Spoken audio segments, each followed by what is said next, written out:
Coming up on Mountain News this morning, advocates are pushing for the removal of language still linked to slavery in our state constitution. And the Southern Kentucky courtroom hears some troubling testimony in the case of the death of a 3-year-old girl.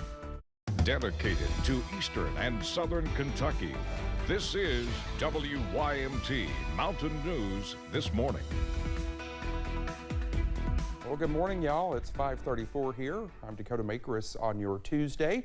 Let's take it over to meteorologist Cameron Aaron, who is probably getting a little bit of a break in the Weather Center this morning compared to yesterday. Exactly. Yesterday was busy. We had the rain and the wind, but today it's much calmer. We have some sunshine on the way. We have some warmer temperatures, so enjoy it because it's not going to last too much longer. We do have some rain chances by Thursday and Friday. Here's a live look this morning, though, over at the London Corbin Airport. All is quiet. Current temperature 51 degrees under a clear sky this morning, and most of us waking up in the 50s this morning. 53 in Jackson, 48 for Somerset, 51 for London, 54 in Hazard, and 56 over in Harlan. So temperatures are well above average this morning, and we are dry on radar, all thanks to high pressure, and that will continue into the afternoon as well. As we go into the rest of your Tuesday, we stay dry under plenty of sunshine. Clouds do start to fade away out there, and high temperatures topping out in the upper 50s and lower 60s. But like I said, some rain chances are on the way once again. All those details coming up in just a little bit. Dakota? All right, Cameron, thank you. Well, slavery was abolished in 1865, but it remains on the books in Kentucky. While many Kentuckians are unaware this language is still present in our state constitution, others are raising awareness and pushing for change. Samantha Valentino talked with lawmakers and advocates about why this change is necessary.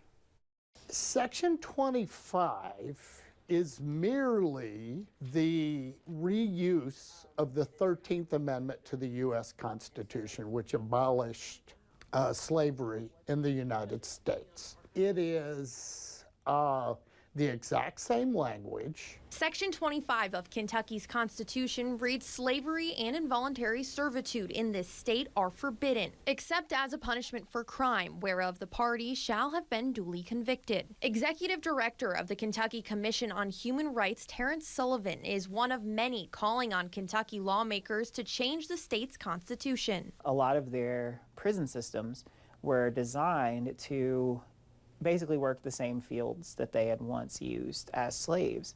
And so they kept these types of things in their constitutions as a way to really continue the tradition of slavery under a different name. Sullivan says he believes Kentuckians would be in favor of amending the Constitution, but first they have to be aware of its language. If people are made aware that it even exists, I think many people will say the same thing of, oh, wait, really?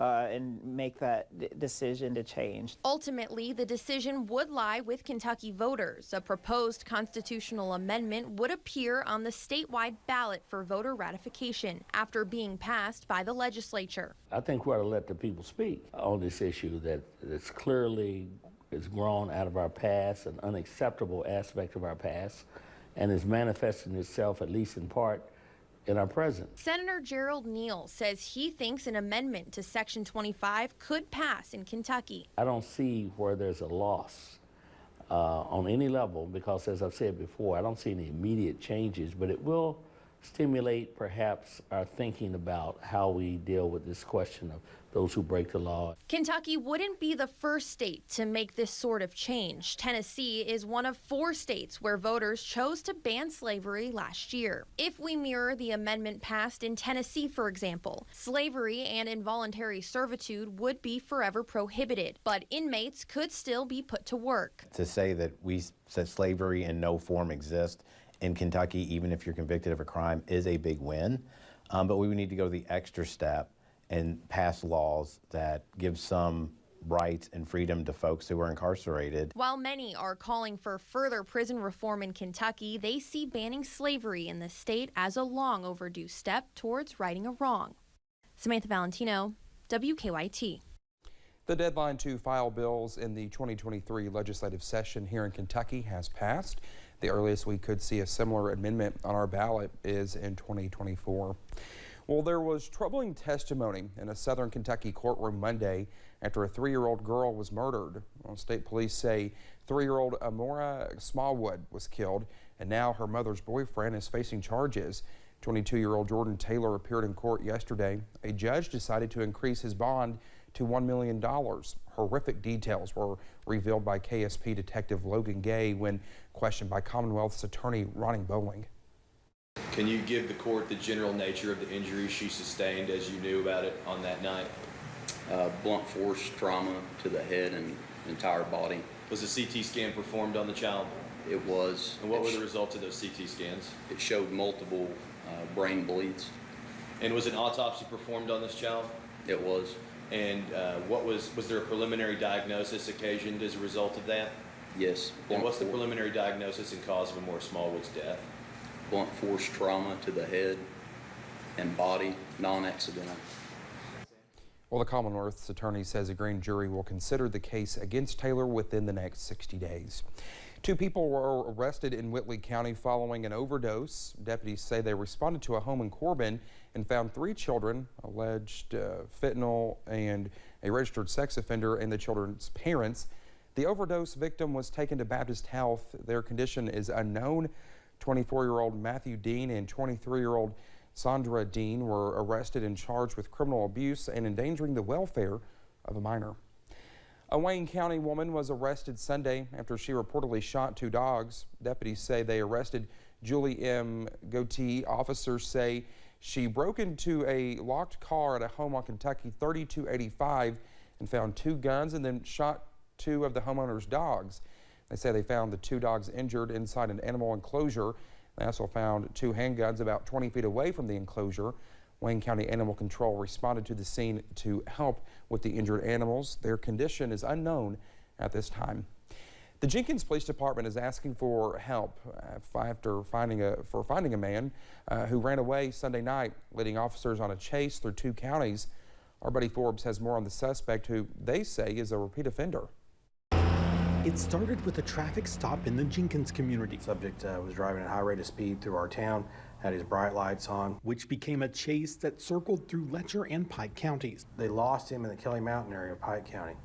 While they were stopped at the mouth of Kelly Mountain talking to each other about it, he came back out.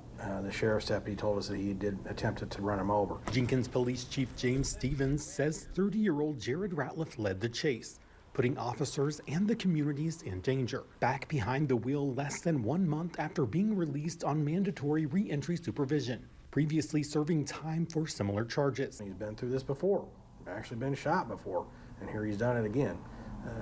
Until he's held accountable, then he's just going to keep doing it until something happens. When the truck he was driving finally stopped around Dorton School, after spike strips had been deployed to slow him down, officers say he exited the vehicle and refused to show his hands. We obviously presented our weapons, at which point he told me, because I know him and he knows me, he said, "Jim, I don't have a gun, I've got a knife, and I want to die."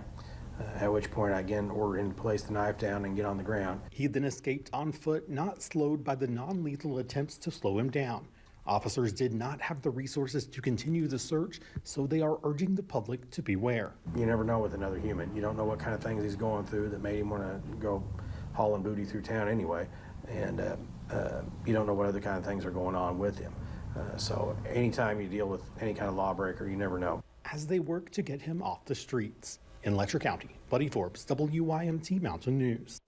Well, Stevens says he does not believe the public is in danger based on experience with Ratliff, but anyone who sees him should call police immediately and avoid making contact just to be safe.